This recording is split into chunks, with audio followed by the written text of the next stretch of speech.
আসসালামু আলাইকুম। পুঁটি মাছ আর চান্দা মাছ দিয়ে আমি এখন ভাজি করতেছি। দেখেন লাকড়ির চুলায় যে হলুদ লবণ দিয়ে এটা মাখায় নিচ্ছি।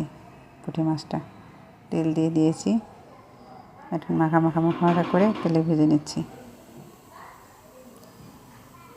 উল্টায় পাল্টায় নাড়ানাড়ি করে ভাজা করতেছি। দেখেন পাঁচমিশালি ছোটো ছোটো পাঁচমিশালি মাছ ভাজা খেতে খুব মজা লাগে। ভাজা হয়ে গেছে, উঠাই নিচ্ছি। পেঁয়াজ দিয়েছি, কাঁচামরিচ দিয়ে এখন এটা আবার ভাজা করে নেব। পুঁটি মাছ আর চান্দা মাছ এগুলো দিয়ে ঠান্ডা ভাত দিয়ে খেতে খুব টেস্ট। লবণ দিয়ে দিয়েছি, দিয়ে এটা ভাজা করে নিয়ে নিচ্ছি।